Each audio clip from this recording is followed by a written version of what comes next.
The flawless balance that is visible in this universe is a proof that shines like the sun, affirming that it was God Almighty who established this universe.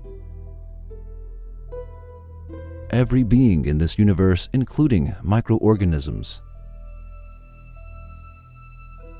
plants, animals, etc., wants to invade the earth.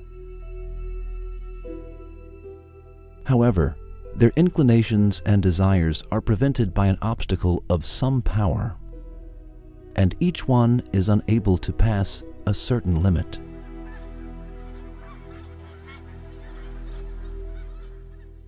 For example, microorganisms can rapidly proliferate in proper conditions. If those microorganisms were to proliferate as they wished, they would be able to invade this world on their own. Nevertheless, the microorganism has not been given permission to do this, so that the rights of other life forms can be protected. To prevent its invasion, the microorganism has been forced to contend with various enemies. Some restrictions have been introduced for millions of fish in the sea that lay eggs. If a limitation was not introduced, then every species of fish would invade the seas with its own kind, and the balance would be destroyed. For example, in 1 year, a lobster can lay 7 million eggs.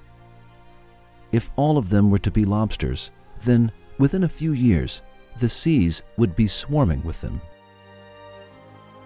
A whiting fish lays 6 million eggs per year. If all whiting fish were to live, then the seas would be overflowing with whiting in less than a year. However, only 1 dozen of those whiting fish are able to survive, as the rest become bait for other fish.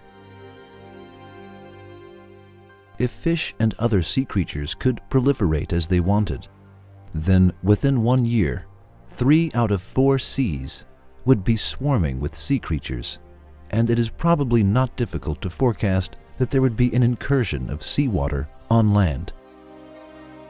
However, there is no allowance for this, and the seas are maintained at a perfect balance.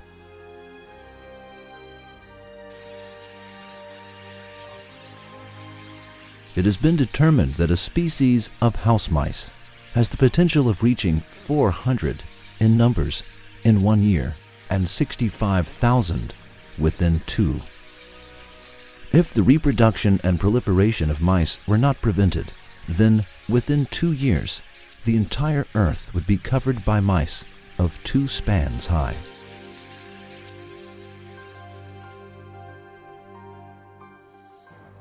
At one time, a type of cactus was brought to Australia to be used as a hedge. In a short time, this cactus grew rapidly in such numbers that they covered an area the size of England and destroyed farms and crops. No matter what they did, nothing was able to prevent the cacti from increasing. Finally, entomologists were called and a research was made. At the end of this research, it was found that what prevented the cactus from increasing in its native land was a type of insect that lived on top of the plant. Scientists later prepared the insect for living on top of the cacti under Australia's conditions, and ensured that this insect would proliferate in Australia. In this way, they were able to prevent the cacti from increasing in numbers. Alas, a tiny insect was able to accomplish something that humans could not and maintained the balance. What do we say about the oxygen balance in the atmosphere of the Earth? The atmosphere contains 21% oxygen, 77% nitrogen, and 2% other gases. If the proportion of oxygen was a little over 21%, then the world could easily burn if you were to light a match to turn on the oven.